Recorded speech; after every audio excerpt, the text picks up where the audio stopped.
इस कार्यक्रम के प्रायोजक हैं रोजगार डेवलपर्स।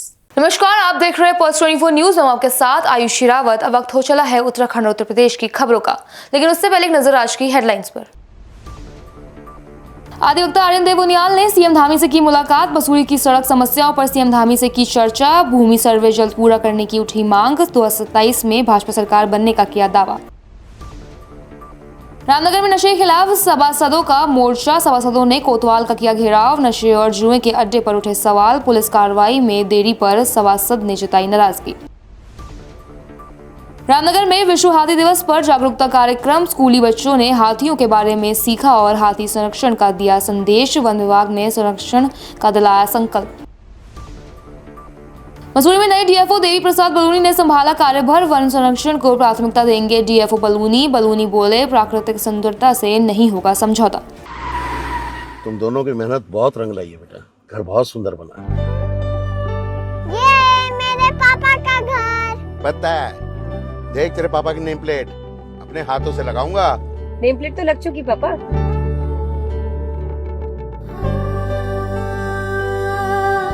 असल मेहनत तो आपने किया पापा, मुझे इस काबिल बनाने के लिए। वो जिंदगी भर किराए के मकान में रहे, लेकिन तो आज ये घर मेरा नहीं, ये है मेरे पापा का घर।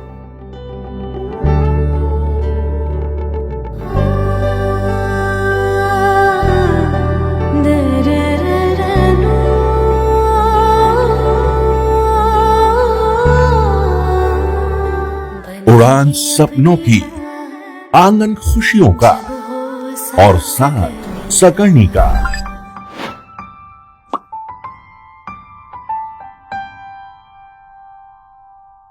60 वर्षों से आपके साथ मनोरंजन और संस्कार का संगम, जाह्नवी मैगजीन।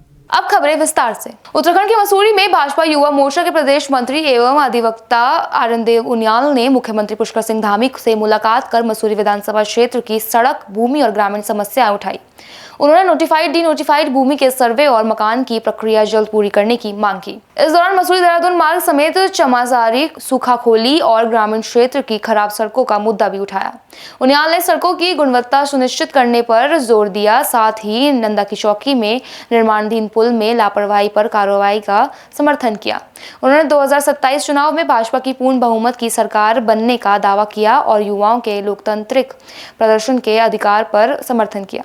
बहुत लंबित समस्याएं थी जिसके बारे में मैं मुख्यमंत्री से अमूमन मिलते ही रहता हूँ। इसी कड़ी में एक मुख्य मुद्दा जो यहाँ के डी नोटिफाइड और नोटिफाइड का सर्वे जो चल रहा है, यहाँ पे जो जितनी भी स्टेट्स है उनका सर्वे बहुत टाइम से लंबित है और साथ ही साथ जो पुरानी पैतृक भूमि है, जो गरीब लोगों के अपने लैंड्स है, वो क्लियर नहीं हो पा रहे हैं कि वो किस लैंड में फॉल करता है, ना वो उसमें निर्माण कर पा रहे हैं, ना रेनोवेशन कर पा रहे हैं। तो ये मैंने मुद्दा उनके सामने उठाया कि शीघ्र सर्वे, क्योंकि इसमें बहुत सारे डिपार्टमेंट्स इन्वॉल्व है, उनका समन्वय अच्छे से बना रहे और वो शीघ्र पूरा हो। उसके बाद जब पूरा हो जाएगा तो समयबद्ध उस पर कार्रवाई भी हो। तो ये मेरी मुख्य मांग थी। साथ ही साथ जो हमारा रूरल इंफ्रा है, जैसे कहते हैं ग्रामीण क्षेत्र, हमारा सोकोली का क्षेत्र है, हमारा चामासारी का क्षेत्र है, वहाँ के कुछ मोटर मार्ग थे जो बन नहीं पाए थे, जो ध्वस्त हुए थे आपदा के कारण। तो मैंने ये मुद्दा माननीय मुख्यमंत्री से हमने उठाया, उन्होंने उनसे निवेदन किया, उन्होंने इस पे कार्रवाई करने के लिए जितने भी अधिकारी वहाँ पे थे उनके साथ उनको निर्देश दिए। तो यही मेरी मुख्य मांग माननीय मुख्यमंत्री से रही। एक निरंतर प्रक्रिया होती है, विकास एक दिन में नहीं होता, विकास से चलते रहता है। चाहे कोई भी सरकार आई हो, चाहे कोई भी एमएलए आया हो या यहाँ का अध्यक्ष आया हो, वो हर व्यक्ति को कोशिश करनी चाहिए विकास की कड़ी चलती रहे। अब जहाँ तक कांग्रेस की बात रही, तो कांग्रेस के बाद आरोप लगाने के अलावा कुछ बात नहीं रहती। वो हमेशा पीसी तो कर देते हैं, लेकिन वो जमीन की पीसी नहीं कर पाते जनता के साथ। अब बहुत आसान है मीडिया में बात करके किसी को भी चोर बोलना, किसी भी आरोप लगाना। वो अपने अंदर अपने गिरवान में झांके कि जब उनके पास सत्ता थी और जब उनके पास कार्य करने की क्षमता थी तो उन्होंने क्या किया, और वो 5 साल से कहाँ गायब थे। अगर वो 5 साल से गायब नहीं होते तो आज एक कांग्रेस के पास कोई शासित कैंडिडेट होता, जो उनके पास कोई नहीं है। तो मेरे बोलने का मतलब है कि हमारे यशस्वी मुख्यमंत्री बहुत अच्छा काम कर रहे हैं और जब आप उनसे मिलेंगे किस सरलता से वो बात सुनते हैं। आज भी मैंने देखा, आज हुजूम लगा हुआ था लोगों का उनसे मिलने के लिए, सबकी निस्तारण उन्होंने समस्या के लिए संबंधित अधिकारियों को निर्देश दिए। तो हम प्रतिबद्ध है कि 2027 के चुनाव में भी इसी शैली से, इसी समर्पण से और इसी प्रखरता से आएंगे। निरंतर युवाओं के बीच में रहता हूँ, मैं खुद एक युवा हूँ, जो जेनजी अल्फा जिसे कहते हैं जनरेशन, मैं उनके साथ कहीं ना कहीं स्कूल के माध्यम से, किसी कॉलेज के प्रोग्राम के माध्यम से जुड़ते रहता हूँ, उनके साथ विचार आदान प्रदान करते रहता हूँ। उनके विचार समझने पड़ेंगे, उनको सुनना पड़ेगा, उनको सुनानी नहीं पड़ेगी। आज हम अकाउंटेबल, ट्रांसपेरेंट होने का ये दावा करते हैं कि जब उन्होंने प्रोटेस्ट भी, उन्होंने कुछ मुद्दे भी उठाए, वो भारतीय जनता पार्टी ने उनको स्वयं माना। रामनगर में अवैध नशे के कारोबार और बढ़ती आपराधिक गतिविधियों को लेकर नगरपालिका सभासदों ने पुलिस के खिलाफ मोर्चा खोल दिया है। सभासदों ने रामनगर कोतवाली पहुंचकर कोतवाल सुशील कुमार का घेराव किया। उन्होंने आरोप लगाया कि शहर में नशे और जुए के अड्डे संचालित हो रहे हैं, जिससे युवा प्रभावित हो रहे हैं। इस दौरान उन्होंने खताड़ी क्षेत्र में फायरिंग समेत गुंडागर्दी की घटनाओं पर भी चिंता जताई गई। सभासदों का आरोप है कि सूचना देने के बावजूद पुलिस समय पर प्रभावी कार्रवाई नहीं करती, जिससे आरोपियों के हौसले और बढ़ रहे हैं। उन्होंने तत्काल सख्त कार्रवाई की मांग करते हुए आंदोलन की चेतावनी दी। वहीं कोतवाल ने नशे के खिलाफ अभियान चलाने और अराजक तत्वों पर कार्रवाई का भरोसा दिलाया। भाई साहब, पहले तो आपको धन्यवाद कि आप बहुत सूक्ष्म टाइम पे हमारे लिए आए। हम शहर के सभी सभासद, 20 के 20 वार्डों के सभासद आज यहाँ नगर पालिका में एकत्र हुए और यहाँ रामनगर कोतवाली में पहुँचे हैं। हम पिछले विगत कई महीनों से देख रहे हैं रामनगर में नशे का कारोबार और गुंडागर्दी दिन प्रतिदिन बढ़ते जा रही है। आप देखेंगे कि जहाँ तहाँ छोटे छोटे एरियो में, जो जैसे हमारे यहाँ चोरपानी का एरिया है, नीचे निगम का एरिया है, ऊँट पड़ाव का एरिया है, ईदगाह का एरिया है, पंपापुरी, भरतपुरी, जितने भी हमारे एरिया हैं, सब जगह छोटे छोटे खोखों के में नशे की दुकानें बन गई हैं, छोटे छोटे नशे बिक रहे हैं। और उन नशों के निस्तारण के लिए कई बार हम डीएम के दरबार में, एसडीएम के दरबार में अपील लगा चुके हैं। सारे सभासद एक एक करके कह चुके हैं, लेकिन उस पर कोई कार्रवाई होने को तैयार नहीं है। केवल यहाँ से कोतवाली से उनको सपोर्ट मिल रहा है। जब भी हमारे द्वारा, हमारे मेंबरों द्वारा इनको सूचना दी जाती है कि जुआ हो रहा है, नशे का कारोबार हो रहा है, यहाँ कोई गुंडागर्दी करने बदमाश आ रहे हैं, तो वहाँ पुलिस के पहुँचने से पहले उन लोगों तक सूचना पहुँच जाती है और वो वहाँ से अपना जुआ, अपने नशे का जो भी कारोबार है, वो वहाँ से लेके उड़ जाते हैं। और इसका हमने खामियाजा अभी दिक्कत 2 दिन पहले देखा है कि अभी कुछ बदमाश नशे के हालत में ऊँट पड़ाव से लेकर और चोर पानी से लेकर और वहाँ कानिया तक तमाशा करते रहे। रात भर बंदूकों की फायरिंग होती रही और क्या कहते हैं, जगह जगह हॉकी और वो दिखे। ऐसा यहाँ ट्रांसपोर्ट नगर में आप देखिए, जगह जगह जो खोखे लगे हुए हैं, वहाँ नशों का कारोबार हो रहा है, लेकिन पुलिस को पता है और उसके बाद भी कोई कार्रवाई नहीं हो रही है। रामनगर के 20 के 20 जनप्रतिनिधि हम लोग इस बात से बहुत क्षुब्ध हैं। कारण क्या है कि जितनी बार हम जनप्रतिनिधि इस बात के लिए उठाते हैं, लोग हमसे कहते हैं कि जो इस कारोबार को कर रहे हैं वो हमारे पास व्यक्तिगत फोन करके कहते हैं कि आप इन कामों इसको क्यों कर रहे हैं, वो दबाव बनवाते हैं। लेकिन अब ये कोई बताए कि यहाँ अगर हम लोग इनको सूचना दे रहे हैं या इनको शिकायत कर रहे हैं या इनके ज्ञापन दे रहे हैं, इनकी सूचनाएं उन तक कौन पहुँचा रहा है और ये उनके प्रति कार्रवाई क्यों नहीं कर रहे हैं, जबकि रामनगर शहर का बच्चा जानता है कि नशों का कारोबार कहाँ से शुरू हो रहा है और कहाँ पर ख़त्म हो रहा है। अगर कार्रवाई नहीं होती तो फिर किस प्रकार का? अगर हम आपको भी विश्वास दिलाते हैं, अगर ये नशे का कारोबार नहीं बंद हुआ, ये शहर की जो आने वाली पीढ़ी को इन्होंने इसी तरीके से ख़राब करने में अपना योगदान देते रहे, तो पुलिस प्रशासन के खिलाफ, इस शासन के खिलाफ, इनके खिलाफ हम रामनगर में धरने पे बैठेंगे, सारे के सारे जनप्रतिनिधि। और आज तो हम केवल गांव के, शहर के जनप्रतिनिधि आए हैं, कल को स्थिति यही रही तो हम सारे गांव के जनप्रतिनिधियों को भी इकट्ठा करेंगे, क्योंकि ये नशे का कारोबार केवल रामनगर शहर में नहीं, पूरी रामनगर विधानसभा में अपने चरम पर है। और हम कसम खाते हैं कि हम इस नशे के कारोबार को बंद करने का कार्य करेंगे आपके चैनल के माध्यम से। उत्तराखंड के रामनगर में विश्व हाथी दिवस पर कॉर्बेट टाइगर रिजर्व के बजवानी गेट में स्कूली बच्चों के लिए जागरूकता कार्यक्रम आयोजित किया गया। वन्यजीव प्रेमी संजय छिमवाल ने बच्चों को हाथियों की शारीरिक संरचना, व्यवहार और महत्व की जानकारी दी। साथ ही उन्होंने सूंड, कान, दांत और पैरों की उपयोगिता भी समझाई। इस दौरान बच्चों को हाथियों के प्राकृतिक आवास, सामाजिक व्यवहार और संरक्षण की जरूरत के बारे में बताया गया। कार्यक्रम में CTR उप निरीक्षक राहुल मिश्रा और पार्क वार्डन बिंदरपाल सिंह समेत वन विभाग के अधिकारी मौजूद रहे। कार्यक्रम में बच्चों ने हाथियों को फल और केले खिलाए, जिससे वे काफी उत्साहित नजर आए। वन विभाग ने बच्चों से जंगल और वन जीवों की सुरक्षा में योगदान देने की अपील की और संरक्षण का संकल्प दिलाया। आज 12 अगस्त है, तो आज का दिन वर्ल्ड एलिफेंट डे के नाम से मनाया जाता है पूरे विश्व में। और इसलिए कॉर्बेट में सब जानते हैं कि 1200 से ज़्यादा अधिक हाथी हैं यहाँ पर। तो ये बहुत ही महत्वपूर्ण है कि यहाँ पर जो लोकल लोग हैं, बच्चे हैं, उनको एक एलिफेंट्स के बारे में जागरूक किया जाए। तो उसी के संबंध में कार्यक्रम जो है आमडंडा गेट पर रखा गया है और उसमें हम बच्चों को एलिफेंट से जागरूक कराने के लिए उन एलिफेंट के बारे में कि भाई एलिफेंट की दिनचर्या कैसे होती है, एलिफेंट की क्या क्या चीज़ें जो हैं बच्चों को जाननी चाहिए। और बच्चों को जानने मतलब बताने से ये मकसद ये है कि बच्चे जो होते हैं वो एक पूरे समाज में जाके वो चीज़ बताते हैं कि आज मैंने ये सीखा। जैसे क्लासरूम में अगर बच्चे कुछ नई चीज़ सिखाएं हम, तो वो घर पे जाके बताते हैं आज मैंने ये सीखा और आज मैंने ये देखा। तो उससे घर के जो माँ बाप हैं वो भी एजुकेट होते हैं। तो इसलिए बच्चों को इसमें एक टारगेट ऑडियंस रखा गया है कि भाई हम बच्चों को बताएं ताकि वो पूरा घर पे जाके और पूरे मोहल्ले में बताएं वही चीज़। मसूरी में वन प्रभाग के नए डीएफओ देवी प्रसाद बलूनी ने कार्यभार संभालते ही वन और पर्यावरण संरक्षण को प्राथमिकता बताया। उन्होंने कहा कि विकास कार्य जरूरी है, लेकिन प्राकृतिक सुंदरता और वन्य क्षेत्रों की कीमत पर समझौता नहीं होगा। नियमों के तहत जनहित के कार्यों में अनावश्यक देरी नहीं की जाएगी, जबकि नियम विरुद्ध निर्माण पर कार्रवाई होगी। बलूनी ने बताया कि वह पहले भी 2 बार मसूरी को सेवा दे चुके हैं। उन्होंने अधिकारियों कर्मचारियों से नियमों का पालन करते हुए वन संरक्षण को सर्वोच्च प्राथमिकता देने को कहा। साथ ही स्थानीय जनता और जनप्रतिनिधियों से सहयोग की अपील की।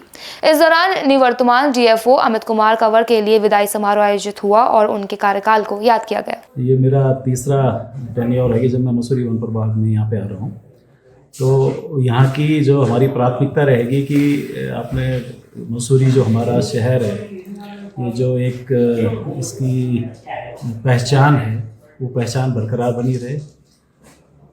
इसकी जो प्राकृतिक सौंदर्यता है वो विकास की अंधी दौड़ में खो ना जाए, उसके लिए जो भी नियमानुसार जो भी बेहतर होगा उसके प्रयास किए जाएंगे। साथ ही ये भी हम कहेंगे कि हम पब्लिक सर्वेंट हैं, पब्लिक की सर्विस के लिए आ रखे हैं, तो ऐसा भी नहीं होगा कि साहब कोई उत्पीड़न वाली बात हो या कोई इस तरह की चीज़ें हो। और इन सारी चीज़ों को एग्जीक्यूट करने के लिए हमको जो पब्लिक का सहयोग है, जो हमारी चौथा स्तंभ है, जो हमारे पत्रकार आएंगे, उनका सहयोग चाहिए। और मेरा अपना मानना है कि ये एक पूरा टीम वर्क होता है।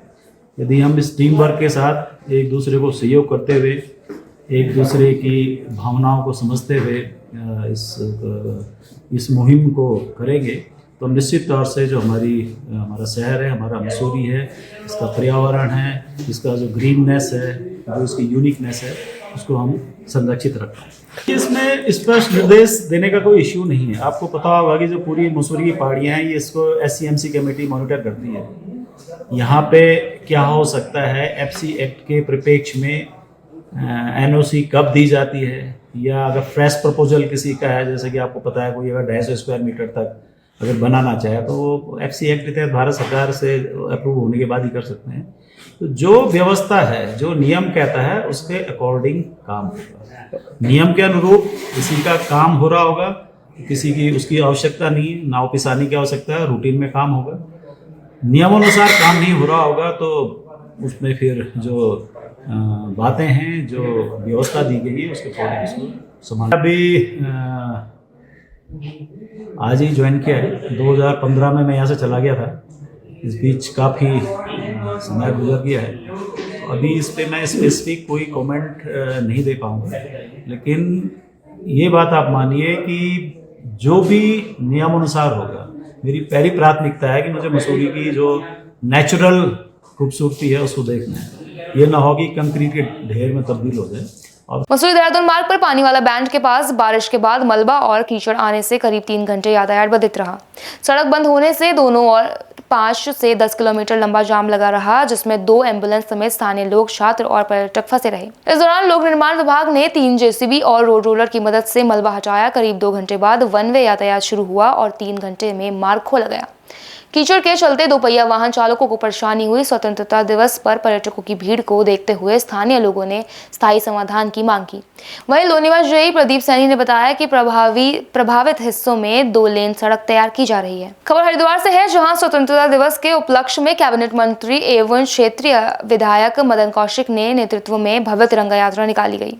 आर्यनगर चौक से शुरू हुई यात्रा चंद्राचार्य चौक पर संपन्न हुई। इस दौरान हाथों में तिरंगा लेकर बड़ी संख्या में भाजपा कार्यकर्ताओं, युवाओं और स्थानीय नागरिकों ने उत्साहपूर्वक भाग लिया। यात्रा के दौरान भारत माता की जय और वंदे मातरम के नारे से क्षेत्र गूंज उठा। प्रतिभागियों ने राष्ट्र की एकता, अखंडता और संप्रभुता के प्रति प्रतिबद्धता जताते हुए स्वतंत्रता संग्राम के अमर बलिदानों को नमन किया।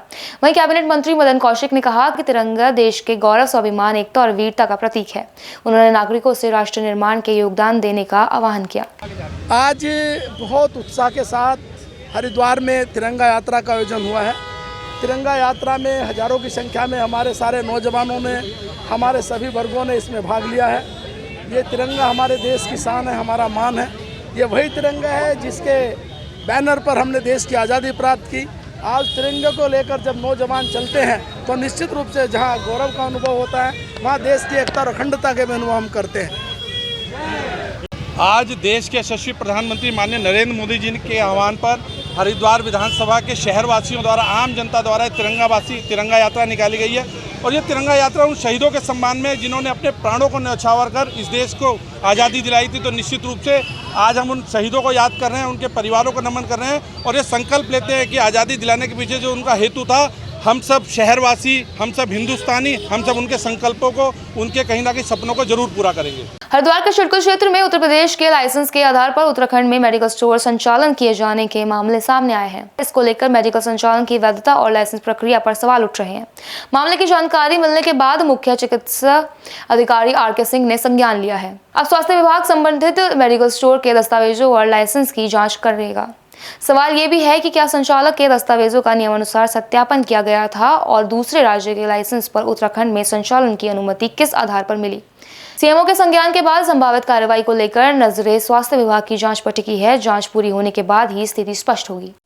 सर, सिडकुल क्षेत्र में जो यूपी के लाइसेंस पे और सिडकुल में क्लिनिक किया क्या कहोगे? नहीं, कोई स्पेसिफिक मुझे नाम बताइए। सिटी क्लिनिक है। सिटी क्लिनिक है, ठीक है। मैं उसको अगर आपने जो संज्ञान में लाया गया है जांच इस पे यूपी आरोपी के जो यूपी में जो क्लिनिक खोल रखा था तो वहाँ पे कई व्यक्ति के लापरवाही से मौत भी हो रखा। क्या यहाँ भी कोई नहीं? देखिए, हम किसी की बात सुन रहे नहीं, अगर कोई तथ्य होगा जो हमारे साथ आएगा उसको हम जांच करके तब बताएंगे। कब तक जांच होगी? 15 दिन लगेंगे। हरिद्वार में जिला क्रीड़ा अधिकारी की सफाई व्यवस्था को लेकर गंभीर सवाल खड़े हो रहे हैं। खेल परिसर में साफ सफाई की व्यवस्था खराब होने से स्थानीय लोगों और खिलाड़ियों में नाराजगी बताई जा रही है। आरोप है कि जिम्मेदार अधिकारियों की ओर से सफाई व्यवस्था पर पर्याप्त ध्यान नहीं दिया जा रहा है, जिसके चलते परिसर में गंदगी और अव्यवस्था का माहौल बना हुआ है। ऐसे में सवाल उठता है कि जब खेल विभाग के परिसर में ही स्वच्छता व्यवस्था बदहाल है तो खिलाड़ियों को बेहतर और स्वच्छ वातावरण कैसे मिलेगा। अब देखना होगा कि जिला प्रशासन और खेल विभाग मामले का संज्ञान लेकर क्या कार्रवाई करते हैं। हरिद्वार में कांग्रेस के राष्ट्रीय अध्यक्ष मल्लिकार्जुन खड़गे के कार्यक्रम में शामिल होने जा रहे कार्यकर्ताओं की बसों को पुलिस की ओर से जगह जगह रोकने के आरोप को लेकर कांग्रेस कार्यकर्ताओं ने भाजपा सरकार के खिलाफ प्रदर्शन किया। इस दौरान आक्रोशित कार्यकर्ताओं ने भाजपा सरकार का पुतला फूंका और जमकर नारेबाजी की। वरिष्ठ कांग्रेस नेता तेलूराम प्रधान ने आरोप लगाया कि कार्यक्रम में शामिल होने बड़ी संख्या में कार्यकर्ता बसों से पहुंच रहे थे, लेकिन पुलिस प्रशासन ने विभिन्न स्थानों पर बसें रोककर उन्हें कार्यक्रम स्थल तक पहुंचने से वर्जित किया। कांग्रेस नेताओं ने कहा कि लोकतंत्र में राजनीतिक कार्यक्रमों में शामिल होना नागरिकों और कार्यकर्ताओं का अधिकार है। उन्होंने सरकार पर प्रशासनिक मशीनरी के दुरुपयोग का आरोप लगाया है। भी किया है, क्या कुछ मांगे हैं? अभी मल्लिकार्जुन खड़गे जो हमारे राष्ट्रीय अध्यक्ष हैं, 8 अगस्त में हल्द्वानी आए थे, तो जो लोग वहां पर जा रहे थे समर्थन करने रैली को, जो लोग कांग्रेस के लोग रैली में पहुंचे, वहां पुलिस प्रशासन ने उनको रोकने का किया। जो नैनीताल के एसएसपी हैं मंजुनाथ टीसी जी, उन्होंने आदेश दिया था कि कोई भी बस जो है जो रैली की होगी उसे वहां कार्यक्रम स्थल तक ना पहुंचा जाए, उसको रोका गया था। जिसमें हमारे शीर्ष नेता माननीय प्रदेश अध्यक्ष श्री गणेश गोदियाल जी, डॉक्टर हरक सिंह रावत जी, यशपाल आर्य जी और अन्य कई नेता वहां पर जो है पहुंचे, प्रकाश जोशी जी, काजी निजामुद्दीन जी, और उन्होंने थाने का घेराव किया कि ऐसा क्यों हो रहा है। उन्होंने एसपी सिटी कार्यालय का भी घेराव किया कि ऐसा क्यों हो रहा है। तो तब जा करके जो है ये भारतीय जनता पार्टी की जो मानसिकता है ये बौखलाई हुई है, ये कांग्रेस से डरी हुई है। जिस प्रकार 17 जुलाई में राहुल गांधी जी आए थे, आपने देखा पूरा देहरादून खचाखच भरा हुआ था।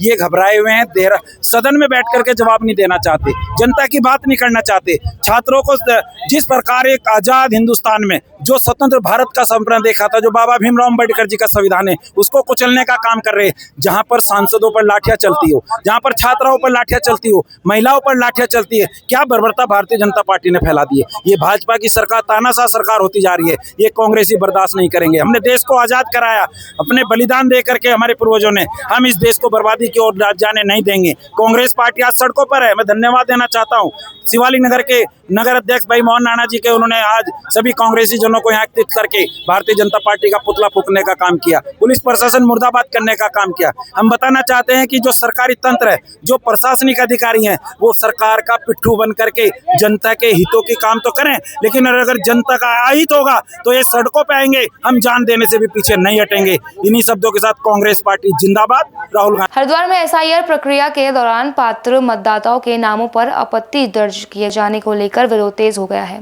हरिद्वार ग्रामीण विधायक अनुपमा रावत ने प्रेस क्लब में प्रभावित लोगों के साथ प्रेस कॉन्फ्रेंस कर मामले को उठाया। उन्होंने दावा किया कि लंबे समय से क्षेत्र में रह रहे 1000 से अधिक लोगों के नामों पर आपत्ति दर्ज की गई है। विधायक का आरोप है कि कुछ पात्र मतदाताओं को अनुपस्थित या स्थानांतरित, जबकि कुछ को मृत दर्शक वोट काटने का प्रयास किया जा रहा है। उन्होंने समर्थकों के साथ अधिकारियों को ज्ञापन सौंपा था। साथ ही मामले को लेकर चुनाव आयोग को पत्र भेजकर कार्रवाई की मांग है। जा रहा है या कहिए कई इसमें शरारती तत्व लगे हैं जो पात्र वोटर है गांव का, उसको वंचित करने के लिए आपत्ति लगा रहे हैं उनके नामों पे। उनमें से कई ऐसे हैं जिनके नोटिस सर्व हुए, उन्होंने उसके जवाब भी दे दिए और उनकी सुनवाई भी हो गई। कई ऐसे हैं जिनकी सुनवाई ड्यू है, जैसे सराय के हमारे लोग हैं, इनके 17 तारीख से सुनवाई है। अभी तक 1029 वोटर्स को आज के अगर ऐड कर दिए जाए, इनको जो मेरी विधानसभा हरिद्वार ग्रामीण में आपत्ति, नोटिस नहीं है, आपत्ति दर्ज की गई है। ये एक बहुत गंभीर मसला है और इसके लिए जो भी ठोस कदम हो सकते हैं वे मैं उठाऊंगी। मेरा नोटिस आया 4 तारीख में और मैं पेंशन निकाल रहा 9 तारीख में, तो मैं कहाँ से मर गया सर? ऐसे ऐसे करके मरे हुए दिखा रहे हैं। नोटिस आया, आपको क्या बताया गया? नोटिस में क्या बताया जाता है? मृत्यु हो गई मेरी, मर गया मैं। 9 तारीख को मैं पेंशन निकाल रहा हूँ। ऐसे ऐसे करके नाम काट रहे हैं। ऐसे आ रहे सारे, सबके नोटिस ऐसे आ रहे हैं। कोई मर गया, कोई है नहीं, कोई मर गया, कोई यहाँ है नहीं, रहता नहीं, ये यहाँ का है ही नहीं। मैं यहीं का हूँ, इब्राहिमपुर गाँव में। हाँ, तो जिनको भी आ रहे हैं पुराने रहने वाले हैं सब? हाँ, सब पुराने रहने वाले हैं। उत्तर प्रदेश के प्रयागराज में माफिया अतीक अहमद के सबसे छोटे बेटे अबान अहमद की सड़क हादसे में मौत से जुड़ा वीडियो सामने आया है। बताया जा रहा है कि झांसी हाईवे पर 6 अगस्त को हुए दर्दनाक हादसे की तस्वीरें पीछे चल रही एक गाड़ी के डैश कैम में रिकॉर्ड हुई थी, जो अब सोशल मीडिया पर वायरल हो रही हैं। वीडियो में तेज रफ्तार सफेद क्रेटा कार अनियंत्रित होकर हवा में कई फुट उछलने के बाद पलटी दिखाई दे रही है। जानकारी के मुताबिक अबान अपने भाई अली अहमद से झांसी जेल मिलने जा रहे थे। हादसे में अबान और उसके दोस्त सोनू की मौके पर मौत हो गई। हादसे का वीडियो 6 दिन बाद सामने आया है। ऐसी खबरों के लिए हमारे साथ बने रहिए। तब तक के लिए नमस्कार। इस कार्यक्रम के प्रायोजक थे रोजगार डेवलपर्स। तुम दोनों की मेहनत बहुत रंग लाई है बेटा, घर बहुत सुंदर बना है। ये मेरे पापा का घर। पता है, देख तेरे पापा की नेम प्लेट अपने हाथों से लगाऊंगा। नेम प्लेट तो लग चुकी पापा।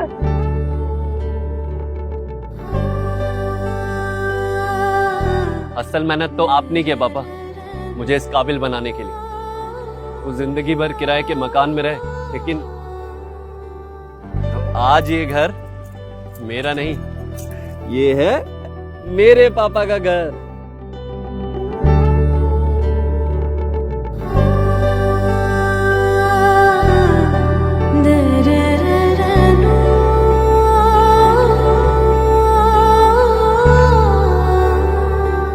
उड़ान सपनों की, आंगन खुशियों का और साथ सकर्णी का।